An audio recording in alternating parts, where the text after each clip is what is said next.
मैं हूं नवी सती और जैसे कि आप जानते हैं जनाब, इलेक्शन के ऊपर बहुत सी गुफ्तगू हो रही है। और गुज़िश्ता रोज़ एक तो यह है कि जो मुख्तलिफ बार्स हैं, पंजाब बार, सिंध बार, फिर इवन जो है वो सुप्रीम कोर्ट बार, और फिर इसमें सुप्रीम कोर्ट बार कौंसिल भी, उसमें आपने देखा होगा कि यानी पाकिस्तान बार जो है, बार कौंसिल जो है, उसने भी चीफ इलेक्शन कमिश्नर को जनाब इस्तीफा देने के कहा। आज आर्मी चीफ ने गुफ्तगू की और उस पर अब जाहिर है रद्द अमल तो आना शुरू हो गया कि आर्मी चीफ को पहली बात यह है कि इलेक्शन के ऊपर कमेंट नहीं करना चाहिए, लेकिन उन्होंने ये कहा जी कि इलेक्शन डिले हो सकता है।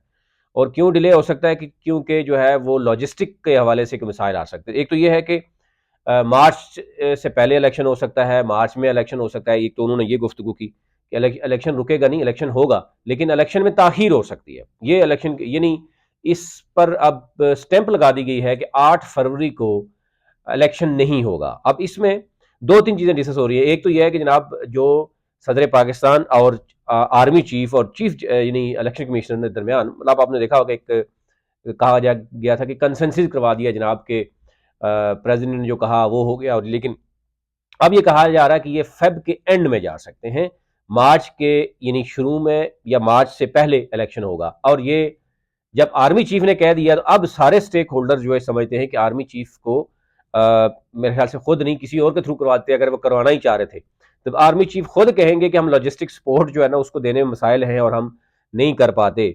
और अदालतें जो है वो अगर उसमें स्टैंप लगाती रहेंगी तो ये रिक्वेस्ट की बजाय जो है वो एक बयान सामने आ गया। और ये खतरनाक सूरत हाल है कि जनाब अब आर्मी की तरफ से, आर्मी चीफ की तरफ से जब ये कहा जाए कि इलेक्शन डिले होंगे और उसमें मसाइल हैं, लॉजिस्टिक सपोर्ट हम नहीं दे सकते, तो ये एक चीज सामने आ गई है। केपीके में सीट एडजस्टमेंट के ऊपर अगर हम देखें तो पीपल्स पार्टी, एएनपी, जेयूआई का फार्मूला फाइनली तय हो चुका है और उसमें कुछ नाराज लोग भी सामने आ गए हैं। पीपल्स पार्टी को वहां पर क्योंकि उनके तो वोट बैंक उस तरह नहीं है, लेकिन एएनपी ने पीपल्स पार्टी के साथ कराची में, और जेयूआई जो है ना वो कराची में उनके खिलाफ है। तो आप अंदाजा करें कि गठजोड़ जो है वो सारा का सारा जो है वो इधर ही चल रहा है। तो यहां पर यह मामला हुआ कि जेयूआई, एएनपी और पीपल्स पार्टी ने जो सीट एडजस्टमेंट की उस पर हम बात कर देंगे कौन कौन सी सीटें हैं। उसमें एएनपी के कुछ रहनुमाओं या जेयूआई के कुछ रहनुमाओं ने नाराजगी का इजहार भी किया है। लेट्स सी कि इसमें क्या हो सकता है। और पीटीआई और अब जमात इस्लामी जो है वो इसमें क्या करने जा रहे हैं, उनकी कोई सुना है कि कोई अहम मीटिंग होने जा रही है। अच्छा, इसके साथ साथ 100 से जायद रहनुमा जिनमें साबिक वज़रा भी हैं, साबिक एमएनएस भी हैं, साबिक एमपीएस भी हैं तहरीक इंसाफ के, जिनके ऊपर वारंट गिरफ्तारी जो है वो जारी कर दी। सिर्फ 63 तो वो है जिनका रावलपिंडी आर्य बाजार, क्योंकि ये जो था उस पर है। फिर उसके बाद मियाँ वाली का है, फिर लाहौर और फैसलाबाद समेत बड़े शहरों में टोटल जो मिलाया जा रहा है वो 111 लोग बताए जा रहे हैं तहरीक इंसाफ के, जिन पर मुख्तलिफ जो अदालतों में एक तो ये केस सामने आया है। और इसमें ये कहा गया है कि पुलिस ने तमाम थानों में, पंजाब भर के बल्कि पाकिस्तान भर के थानों को ये जो आपने देखा होगा वायरल हो रही है तहरीक इंसाफ की लिस्ट, कि वो वायरल कर दी है ताकि यानी वो कहीं भी कागजात नामजदगी जो है वो जमा कराएंगे या उनको गिरफ्तार किया जाए, उनको मुस्तरद कागजात नामजदगी मुस्तरद किया जाएगा। ये कहा जा रहा है कि ये प्लानिंग है। 100 से ज्यादा जब रहनुमा जाएंगे तो डेफिनेटली उनकी प्लानिंग होगी। उसमें कौन कौन से हैं वो अब लंबी लिस्ट है, मैं आपके साथ वो भी शेयर कर देता हूँ।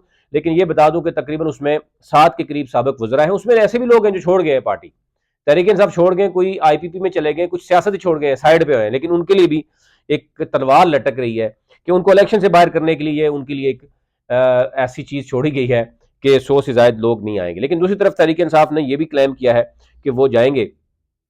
उनके हम देख रहे हैं कि जो चेयरमैन है इस वक्त, वो ये कह रहे हैं कि जनाब हम कोशिश तो है हमारे तमाम लोग जो है वो इसमें जाएं और जाके वो करें। अच्छा, एम बड़े बड़े जो रहनुमा हैं, जो साबिक वज़ीर आज़म रहे हैं, वज़रा रहे हैं, यानी वज़ीर आला रहे हैं, वो कहाँ कहाँ से इलेक्शन लड़े, मुख्तलिफ पॉलिटिकल पार्टीज के चेयरमैन हैं। नवाज शरीफ साहब, एक तो आपने देखा कि नवाज शरीफ साहब जो है वो लड़ रहे हैं लाहौर की एनए 130 से। मैं आपको इसका पिछला मुआवजा भी करूंगा कि 130 में पहले कौन लड़ा था। अब क्योंकि नया हल्का है, पुराना हल्का कौन सा था, पहले कौन लड़ा था, यहाँ पे कितना वोट बैंक था, ये पूरी डिटेल आपके सामने रखेंगे।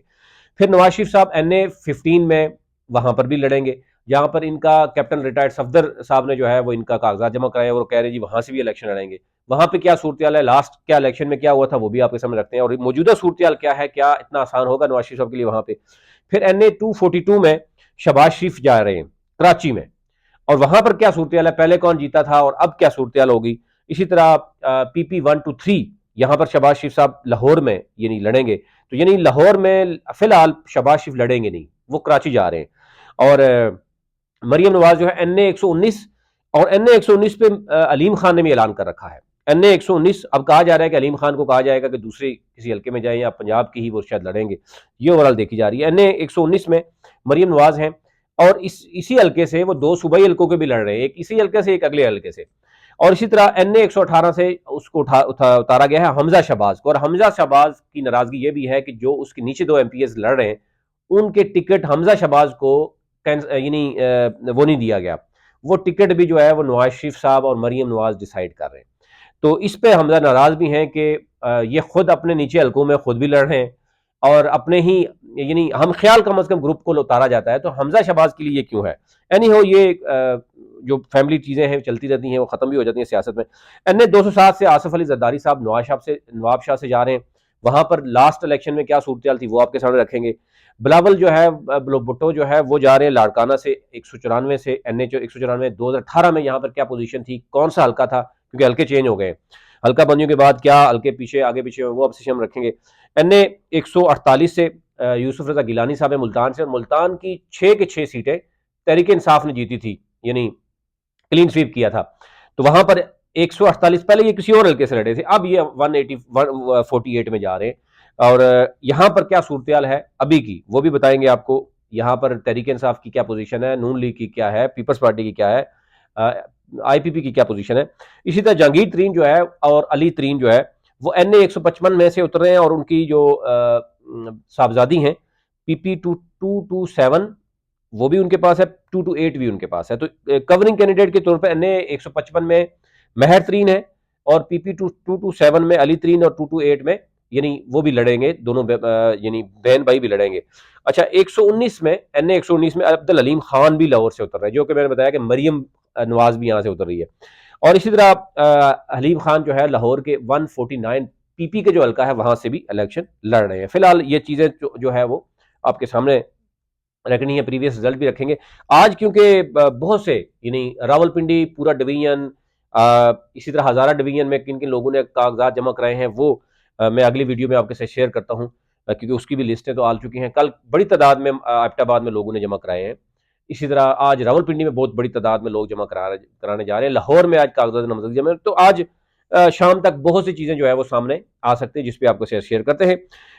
इन हल्कों के हवाले से मैं 2018 का रिजल्ट आपके सामने रखता हूँ अगली वीडियो में, क्योंकि वीडियो बड़ी हो रही है। और लेकिन फिलहाल ये बात हो रही है कि आर्मी चीफ ने ये स्टैंप लगा दिया है कि जनाब इलेक्शन जो है वो 8 फरवरी को नहीं हो रहे। ये एक बहुत बड़ी खबर आ गई है, और इसके साथ साथ JUI सुप्रीम कोर्ट में पहुंच गई है, और ये कहा जा रहा है कि चीफ इलेक्शन कमिश्नर को खत भी लिख दिया JUI ने कि इंतखाबी यानी कागजात जमा कराने की जो तारीख है उसको आगे किया जाए, यानी वो कागज वो क्यों कम किए गए हैं, वो अब डेफिनेटली इसमें कुछ ना कुछ होगा। और हमारे जराए बता रहे हैं, क्योंकि जो 2-3 अहम पार्टियां हैं उनके रहनुमा कह रहे हैं कि जनाब इसमें एक्सटेंशन होगी, 2-3 दिन की एक्सटेंशन होगी, और 8 फरवरी को इलेक्शन जो है वो कहा जा रहा है नहीं हो रहे, ये एंड ऑफ फेब भी जा सकते हैं। और इसमें इसीलिए JUI की तरफ से अभी तक मैंने बताया कि अभी तक कोई नाम भी सामने नहीं आया कि कौन कहां से इलेक्शन लड़ रहा है, अभी तक उनकी जोड़ तोड़ चल रहा है। तो वो एक तो एक्सपेक्ट कर रहे हैं JUI, उसको इशारा मिला है कि जनाब एक तो कागजात नामजदगी में तारीख एक्सटेंड हो सकती है, दूसरा इलेक्शन भी जो है ना वो आगे जा सकते हैं। ये ओवरऑल सूरत थी। इलेक्शन ऑब्जर्वर नेटवर्क को फॉलो कीजिए, मेरा डिजिटल प्लेटफॉर्म है नवीद सदी के नाम से, यूट्यूब आप इसको सब्सक्राइब कीजिए, बेल आइकन पे जरूर क्लिक कीजिए ताकि हर आने वाली वीडियो आप तक पहुंच सके। मेरे जो बाकी डिजिटल प्लेटफॉर्म है फेसबुक, टिकटॉक और ट्विटर अकाउंट और इंस्टाग्राम, उसको भी फॉलो कीजिए। बहुत शुक्रिया।